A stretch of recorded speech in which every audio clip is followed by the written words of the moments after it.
Folks, hello and welcome to Tavern Chat.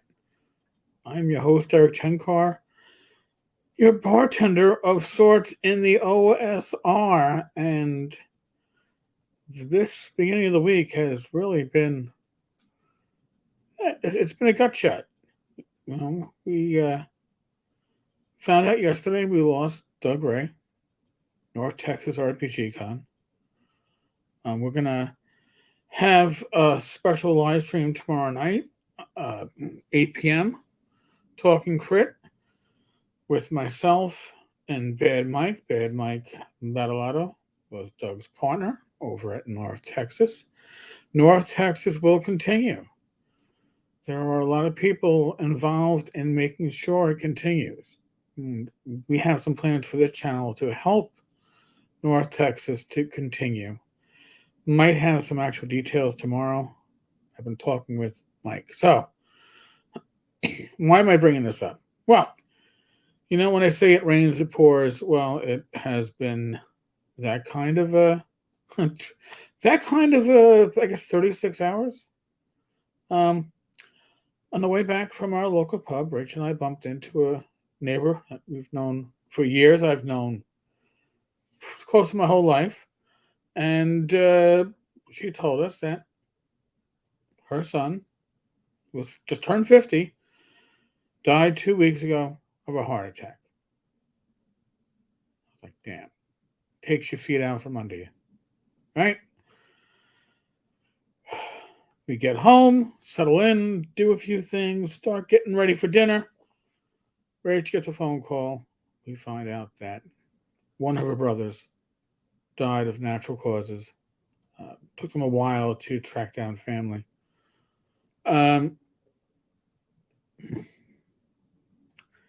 This stuff is the reality of getting old, right?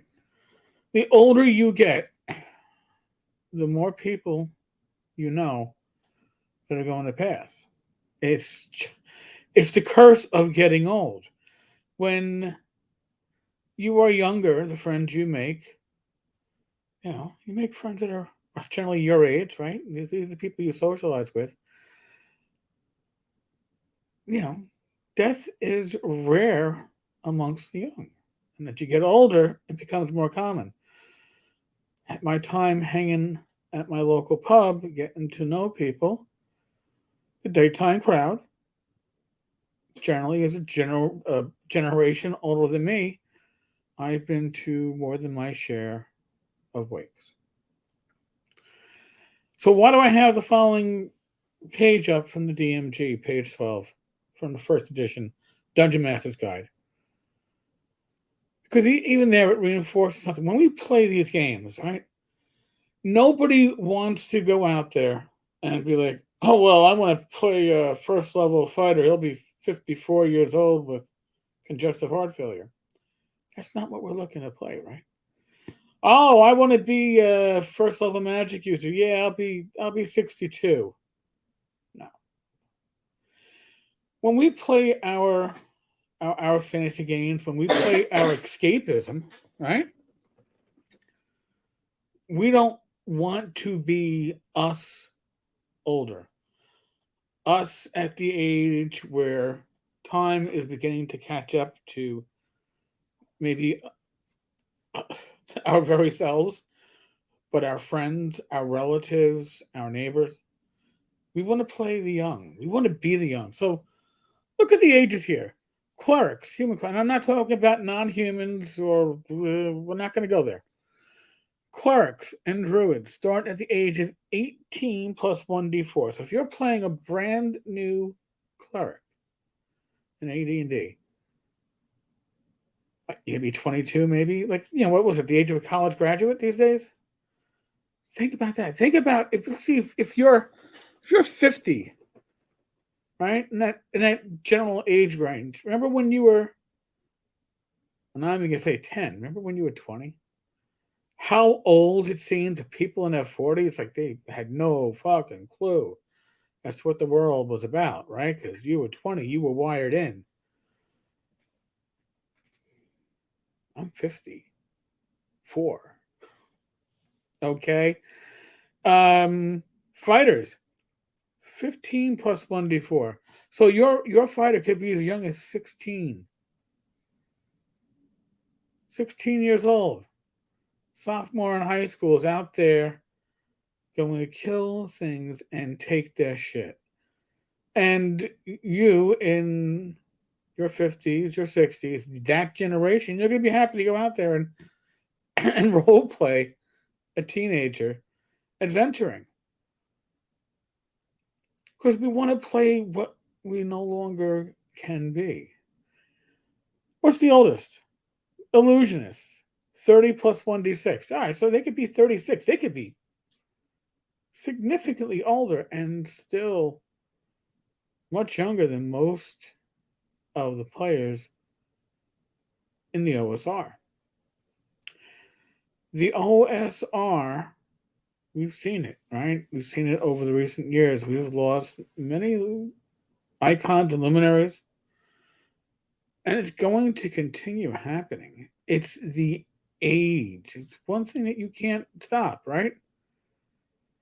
You get older, and sooner or later, it's going to catch up to you. You're going to lose the race. And in the end, old school gaming is going to lose that race unless we bring the youth in. That we already go like, oh well, we can't let these kids into the OSR. They're going to ruin our community. They're not gonna play the games right. When we play the games, we want to play their age anyway.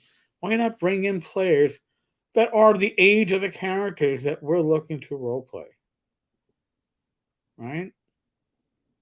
If gaming is going to, or the old school gaming is going to live on past our generation of gamers, we need a next generation.